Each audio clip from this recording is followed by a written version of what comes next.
Et bah alors, ça y est, tu veux améliorer tes notes et t'es à la recherche de la meilleure technique de révision possible pour plier un max de boulot en moins de temps possible et avec les résultats qui vont avec. Bonne nouvelle mon petit pote, t'es au bon endroit. Mais avant que je te donne la méthode qui va stonks tes notes et en même temps te laisser du temps pour pousser à la salle et devenir Sam Sulek, je dois briser tes croyances. Et oui, je suis désolé. Quand on est à la recherche des meilleures techniques de révision pour améliorer ses notes, on tombe très souvent sur la même méthode. Pomodoro. Le problème, la plupart du temps, c'est qu'elle est mal expliquée. Et le but de cette vidéo, justement, c'est de voir quels aspects de cette méthode sont intéressants et comment l'optimiser pour créer la meilleure méthode de révision du monde. Et oui, si tu l'utilisais pas, tant mieux, tu auras direct une méthode du turfu qui m'a d'ailleurs permis d'arriver top 3 à mon master en droit l'année dernière. Voilà 4 astuces pour utiliser une version optimisée de la méthode Pomodoro. C'est parti. Alors, la méthode Pomodoro, c'est quoi? Eh ben, c'est tout simplement une méthode qui a été inventée par un Italien qui s'appelle Francesco Cirillo, je crois que c'est ça, qui consiste en gros à travailler sur des périodes de taf bien définies. L'avantage, c'est que ça permet de diviser les périodes de taf et de voir plus facilement notre progression et donc d'être plus motivé, au lieu de se dire qu'on a un bloc de 10 heures de révision partielle qui nous attend. Ce qui ne devrait pas arriver normalement si tu es abonné à cette chaîne. Mais le problème de cette présentation, c'est justement les périodes de travail. Elles sont pas de la bonne durée. Si tu continues d'utiliser Pomodoro comme ça, tu vas déglinguer le seul truc dont tu as besoin pour devenir un étudiant du top 1%. Ce truc, c'est bien évidemment la concentration. Je te donne un exemple. Regarde, là ça y est, t'es déter, t'as ouvert ton cours mal tapé sur Word.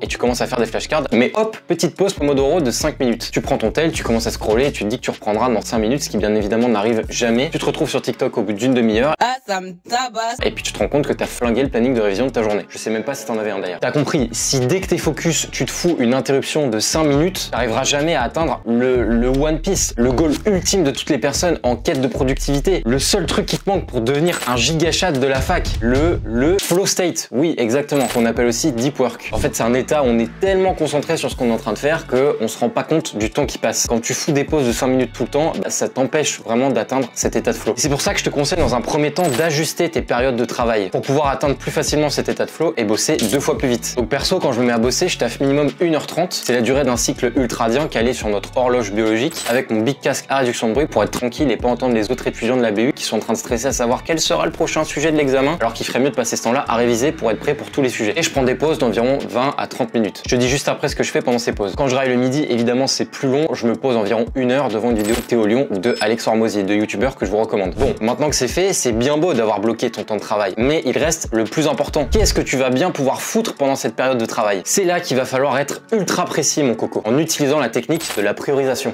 Il faut que tu saches exactement ce que tu dois faire sur tes créneaux de taf. Dis-toi que la sensation de qu'est-ce que je dois faire quand tu t'installes à ton bureau, tu dois l'annihiler. Parce que c'est là que ta vilaine procrastination, elle va gentiment te choper par le callback. Tu ne commences pas à me choper par le callback. Et te proposer de saisir ton cellulaire pour aller faire défiler les nichons sur Insta. Bon, en vrai, celle-là, je suis pas sûr de la garder. Chaque tâche que tu dois faire, tu dois la diviser en séquences de 1 à 3 heures de taf. Au début, ça va être un peu galère parce que tu te connais pas bien. Comme à la salle, tu vas te mettre à pousser des poids de 20 kg alors qu'en vérité, tu es capable de pousser bien plus, mais tu veux juste faire de l'ego lift. Pas de la trottinette.